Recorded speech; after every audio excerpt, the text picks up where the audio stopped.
Human rights అంటే ఏమిటో తెలుసా? అయితే ఈ వీడియో చూడండి. మనిషి పుట్టిన క్షణం నుంచి అతనికి కొన్ని హక్కులు సహజంగా వస్తాయి. అవి ప్రభుత్వం ఇచ్చినది కాదు, ఎవరి దయతో ఇచ్చినది కాదు. మనిషి అనే కారణంతో లభించే హక్కులే మానవ హక్కులు. కానీ ఈ రోజుల్లో, ఈ సమాజంలో బలవంతుడు బలహీనుడిని నలిపేస్తున్నాడు. అధికార బలంతో సామాన్యుడు అణిచివేయబడుతున్నాడు. ఇలాంటి పరిస్థితుల్లో ప్రజల హక్కులకు రక్షణగా నిలిచే సంస్థే హ్యూమన్ రైట్స్. భయం లేకుండా జీవించే హక్కు, అవమానం లేకుండా బ్రతికే హక్కు, చట్టం ముందు అందరూ సమానత్వం అనే మాట, తమ మాటకు చెప్పుకునే స్వేచ్ఛ, అన్యాయం జరిగితే ప్రశ్నించే హక్కు, ఇవన్నీ కలిపితేనే మానవ హక్కులు అవుతాయి. ఈ హక్కులు ఉల్లంఘించబడినప్పుడు కోర్టుకు వెళ్లకుండానే ప్రజలకు న్యాయం దక్కేలా చేయడానికి ఏర్పడిన స్వతంత్ర సంస్థ హ్యూమన్ రైట్స్ కమిషన్. ఇది అవసరమైతే ప్రభుత్వాన్నే ప్రశ్నించే శక్తి కలిగిన సంస్థ. పోలీస్ కస్టడీలో ఎవరికైనా హింస జరిగినా, అక్రమ అరెస్టులు జరిగినా, మహిళలు పిల్లలపై దౌర్జన్యాలు జరిగినా, దళితుల గిరిజనులపై అన్యాయం జరిగినా, జైళ్లలో అమానుష ప్రవర్తన ఉంటే మీరు హ్యూమన్ రైట్స్ కమిషన్ను ఆశ్రయించవచ్చు. హ్యూమన్ రైట్స్ కమిషన్ కోర్టు కాదు, కానీ కోర్టుకు వెళ్లే ముందు బలమైన న్యాయ మార్గం. దీని సూచనలు చట్టపరంగా కాకపోయినా నైతికంగా చాలా శక్తివంతమైనవిగా ఉంటాయి. న్యాయం నాలుగు గోడల మధ్య కాదు, ప్రజల గుండెల్లో నమ్మకాన్ని, నిజమైన విశ్వాసాన్ని కలిగించేందుకు ఉపయోగపడుతుంది. ఆ నమ్మకాన్ని ప్రతీకే హ్యూమన్ రైట్స్.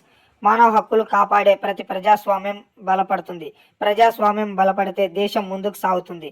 మీ హక్కులు తెలుసుకోండి, అన్యాయాన్ని ప్రశ్నించండి అని చెబుతూ హ్యూమన్ రైట్స్ తాను అయితే ప్రజల ముందుకు వస్తుంది, ప్రజలకు అండగా నిలుస్తున్నది. ప్రతి ఒక్కరూ హ్యూమన్ రైట్స్ని విశ్వసిస్తున్నారు.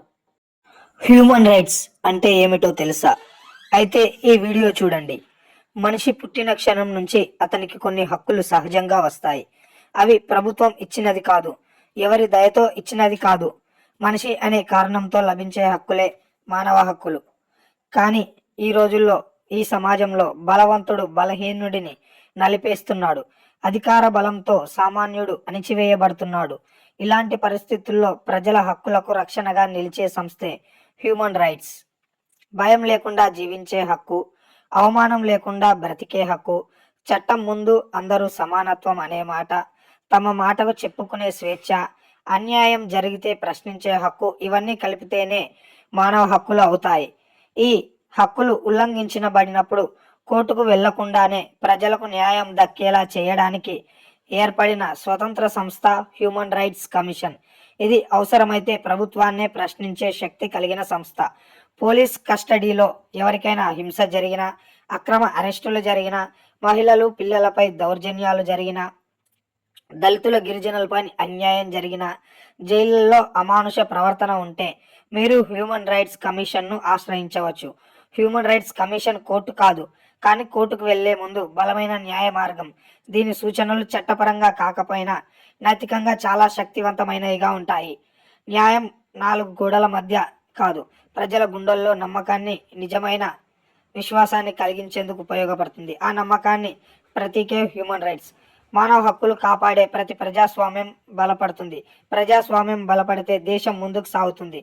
మీ హక్కులు తెలుసుకోండి, అన్యాయాన్ని ప్రశ్నించండి అని చెబుతూ హ్యూమన్ రైట్స్ తాను అయితే ప్రజల ముందుకు వస్తుంది, ప్రజలకు అండగా నిలుస్తున్నది. ప్రతి ఒక్కరూ హ్యూమన్ రైట్స్ని విశ్వసిస్తున్నారు.